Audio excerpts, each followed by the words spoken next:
O começo da nanotecnologia. As ideias e conceitos da nanotecnologia foram apresentados pela primeira vez pelo físico teórico Richard Feynman, um dos pioneiros da eletromecânica quântica. Em dezembro de 1959, na palestra There is Plenty of Room at the Bottom, ele escreveu métodos em que cientistas seriam capazes de manipular átomos e moléculas para controlá-los como quiserem.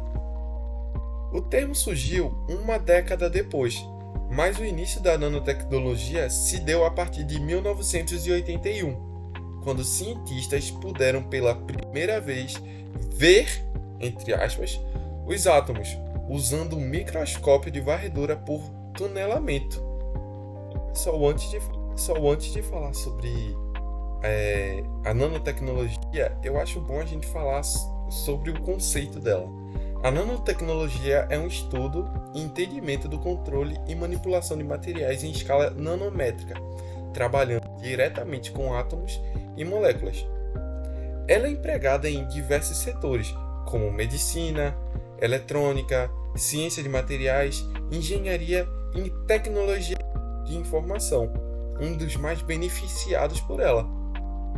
Já está presente em vários produtos do nosso cotidiano, como em protetores solares, calçados esportivos, celulares, tecidos, cosméticos, automóveis e medicamentos, e também sendo utilizado para modernizar as esferas tecnológicas e industriais, como o setor energético, informal, ambiental, de segurança, de alimento, transporte, médico, naval e automotivo. Essas são uma das aplicações da nanotecnologia. No Brasil, a existência de investimentos públicos e privados que ajudam as universidades, os institutos de pesquisas e as empresas privadas e públicas a desenvolverem pesquisas sobre o assunto. Nos últimos 15 anos, cerca de 600 milhões de reais foram investidos em nanotecnologia no país, representando um grande avanço, ainda que tal investimento seja muito inferior quando comparado às quantias investidas em pesquisas desse tipo ao redor do nosso globo. O grande atraso em o desenvolvimento de nanotecnologia defronta questões sociais e ambientais, que alertam vários debates e questionamentos.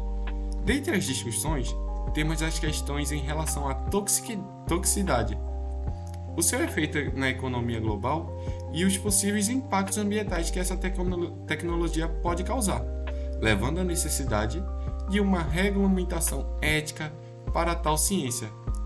Por conta desses e de inúmeros outros fatores, essa área científica pode sofrer grande atraso em seu desenvolvimento, mesmo que a cada dia surjam novas pesquisas dentro do assunto.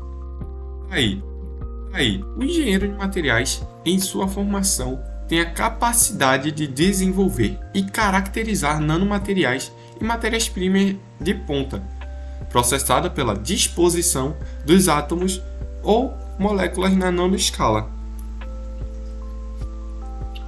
Os materiais, quando observados em uma escala nanométrica, podem apresentar características diferentes das substâncias em escala micro ou macro, podendo ter novas propriedades mecânicas, ópticas e magnéticas, que possibilitam que os materiais sejam mais leves, resistentes, que controlem a cor da luz pela escolha seletiva do tamanho do nanoproduto e entre outras inúmeras propriedades que possam apresentar nessa escala.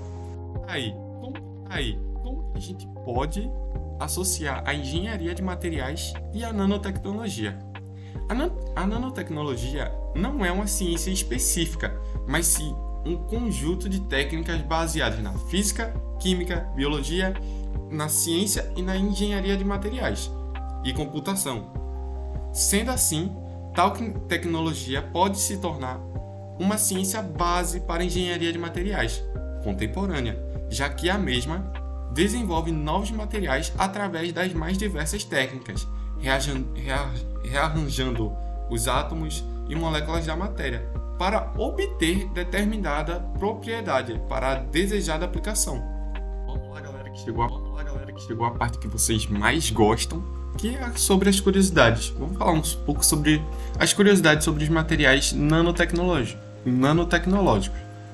A essência da nanotecnologia consiste na habilidade de se trabalhar em um nível atômico, molecular e macromolecular a fim de criar matérias, dispositivos e sistemas com propriedades e aplicações fundamentalmente novas. A nanotecnologia busca a preparação, o estudo do comportamento e a exploração das propriedades dos materiais em escala nanométrica, em geral, em escala inferior a 100 nanômetros.